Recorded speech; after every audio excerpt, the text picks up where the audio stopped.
Hey, good morning to everybody. Happy Wednesday. It's Daryl here. It's bright and freaking early, man. It's 3 a.m. here in Connecticut on the East Coast.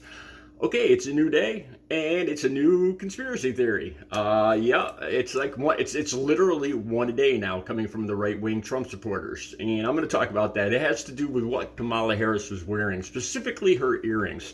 And it's already been disproven, but that does not stop these rumors, these falsehoods from spreading, being viewed 4 million times on X.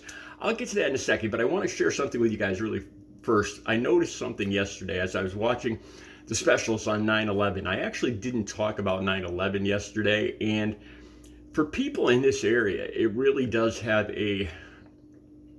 have a profound effect. I mean, you could literally see the smoke rising from New York City here in Connecticut. And we lost, I don't know how many people from this state here. And I just didn't have anything to add yesterday. I was watching specials on it, and I saw George W. Bush, the whole thing. They actually had a special, I don't know if it was on PBS, but he was explaining, what he went through, what he said, how he felt. And I looked at him, and I thought to myself, how low Republicans, how much Donald Trump has affected this party from just 23 years ago to today. And it all has to do with Donald Trump. And you could just tell by looking at these bizarre conspiracy theories daily. There's so many scary things. I'm going to talk about a few things. As I was watching George W. Bush, though, he talked about the girl that he was listening to reading in that classroom when he was told about this news. And he said this. He said, as he was being rushed around and sharing, and trying to come up with a plan, he said that his mind was on saving that little girl and her country from because they had no idea what was happening. I mean, they didn't know if Washington, D.C. was going to be hit, or, they were rushing to hide him out in Wyoming. I mean, it was a huge scare if you were alive that day. I mean, I remember driving on the highway. I was going surfing in Narragansett. I still remember it clearly. I had my surfboard in the back, and I actually had gotten on the highway in Connecticut heading to Rhode Island, and I heard the news, and I heard that they were blocking off the highways here in Connecticut, which was true. And I actually turned around and went back home, and I went and found my family, and we started talking about this. I mean, it was mind-numbing. It was just, I'm getting goosebumps now just talking about it. But I looked at George. I'm no Republican. I am no Republican, but I look at George W. Bush, and honestly, watching him, I would describe him as an intelligent, caring, honorable man, even though I'm not a Republican. And look at what, so it's, I don't have a problem with Republicans, but look at what this party has become with this stuff about eating dogs. And, first it was the Aurora apartments. And it seems like this is what happens. It seems like people on the right, I don't know if they're paranoid or dishonest. It's either one or the other. Either they're paranoid and they see just one picture, and they make up a whole conspiracy theory to fill in everything else, like the guy with the goose yesterday, or the one video of supposed Venezuelan people in an apartment building. One video, and then they fill in this whole backstory against people they dislike. And I think it was the same way with the LGBTQ, the drag story hour, and these bizarre theories then. And it's just they make up they fill in these paranoid conspiracy theories to fill in. They see one picture and they fill it in. So I don't know if they're being dishonest, or if they're being paranoid, or if it's a mixture of both. Yesterday on X, I was reading about the whole eating dogs thing, and there was a couple people commenting on X that are Trump supporters, and they were all outraged at Kamala Harris. Oh my God, she's laughing. What do you think is so funny about this? That's what they actually said in the comments. And as I'm reading, I'm like, oh my God, they really, they believe this. They don't, as soon as I saw this story, I start looking into it. Where did it come from? Where did the pictures come from? What town did it happen in? What are the people of that town saying about this story? What are the people on the ground right there saying about this story? And in yesterday's story about the dogs and the cats and the ducks, Springfield Police, Ohio State Police, the Parks and Rec, none of them had one report of any of this actually happening. And it took me all of an hour, not even, I'd say 15 minutes, to discover that this was all just a huge conspiracy theory over one picture or one incident. The incident of this 27-year-old American-born woman born in Ohio, had nothing to do with Haiti and her mental issues and what she did with the cat. And they fill in this whole backstory. So it's no surprise to me today that there's a new one. And Trump is insisting that he won the debate. And not only that he won it, but it was a landslide. That he won it 92-8. He was on Fox Friends. I'll have all these links down. I'll have every link down below so you could read everything I'm talking about. And that's what scares me about this guy, because what's going to happen if and when he does get defeated in November? He can't even accept losing a debate. In his mind, he won it by a landslide.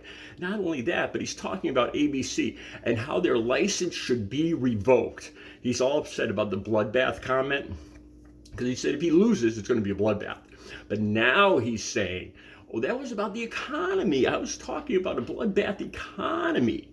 Oh, so it's not like about January 6th and the bloodbath that you actually inspired then.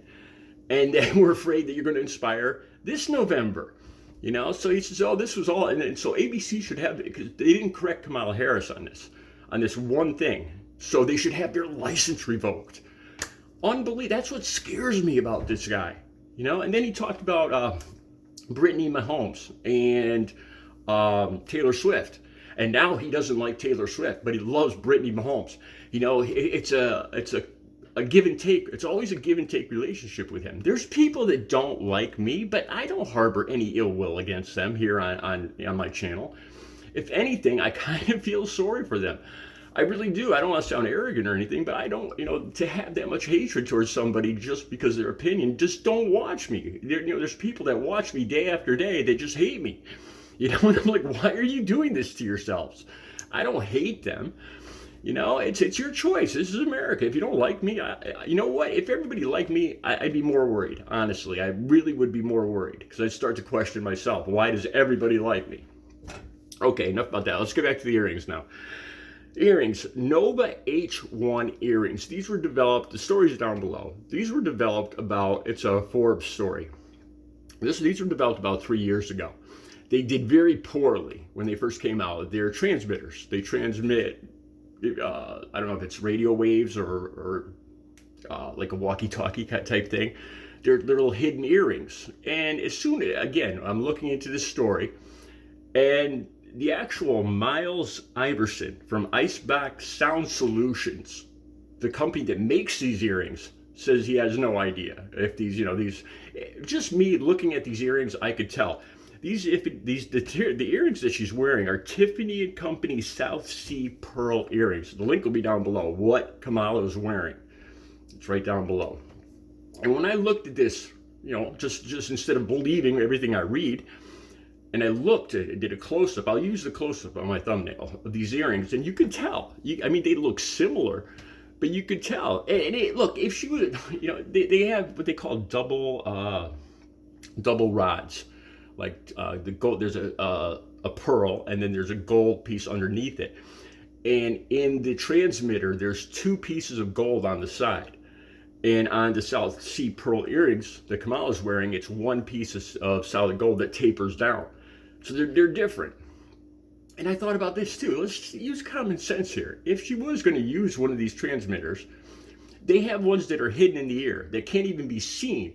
Why would she use some off the shelf aftermarket transmitter that's obvious, that people know about on worldwide TV? When she's going actually to shake Trump's hand on worldwide, she has connections in the Secret Service and all the James Bond stuff.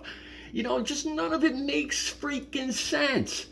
But because Donald Trump lost this debate, and people can't accept that, well, she must have cheated. She must have had a transmitter in her ear. Oh, her earrings look like transmitters. Oh, that's what it is. They're transmitters. She was cheating. And they're not even using. They're not even looking into this to see if it could even be true. And it's one a day now. Like I said, Aurora, Colorado. And that one video, that's what made me suspicious at first. There's one single video they kept showing over and over again. It's one incident with no information, no background. You know, people with guns in front of a door in an apartment building. You don't know where it is. You don't know who the people are. You don't know why they're there. You don't know anything about the story. But it's all filled in for you, and then it's put into a big story that they're taking over the entire town. And there's one little, 90-second video. And, and it's the same thing with the cat and the dog and all that. It's this one person with mental ill because she was a black person, I assume. And the same thing with the guy carrying the goose. Oh my God, they're, and I don't know if these people are being dishonest or they're being paranoid. I mean, either way, it scares me. It really does. And the fact that some of my family members think this way scares me even more. And then Fox News had Donald Trump on there. The link will be down below. And he just insists that he won the debate. Enough of that. All right, J.D. Vance, he said something, and it's another thing that just makes me shake my head. J.D. Vance says that after Taylor Swift endorsed Kamala Harris, he said he doesn't care, it doesn't make any difference because Taylor Swift is out of touch. She's a billionaire. She's not in touch with the common working folk. Let's stop right there. Who is Donald Trump? Who is Donald Trump? He's a billionaire that owns multiple resorts, multiple million-dollar mansions with gold freaking toilets. Do I know any working average guys that have gold freaking toilets? No. So, I mean, what he's saying is so bizarrely hypocritical and not even true. If anything, this pop singer has a connection with the working class, having come up from the working class, and working class people listen to her music. And I'm not even a particular big Taylor Swift fan, but this is the hypocrisy and it's just like they lack any critical thinking skills, or they refuse to use them. Who is Donald Trump? Why would he have such a connection? A billionaire with gold toilets who was raised, never swung a hammer or drove a truck in his life, have a connection with working men. Did he ever have to worry about paying his rent or paying his mortgage? No. Did he ever have to worry about what he's going to eat tomorrow? No. Did he have to ever worry about putting gas in his car to get to work? No. Those are all things that I worried about on a daily basis. So how does he have a connection with the working man? Because he says he does? Because he says he's going to make America great again to some fairy tale, father knows best America that never existed? That's a whole nother thing. Don't even get me going on that. This whole make America great again thing. That's been the same tired motto for 10 years now. If he was going to make America great again into whatever vision it was supposed to, this fairy tale idea of what America used to be, he would have done it by now. And it's another hypocritical thing. He talks about Kamala Harris. How come she hasn't done what she's talking about? She's the vice president. She could have done she's the vice president. How come she hasn't implemented all these policies? Well, how come you haven't made America great again in 10 freaking years when you were the actual president? How come you're still pushing that tired motto? The hypocrisy is mind-numbing. The links will be down below. Have a good Thursday.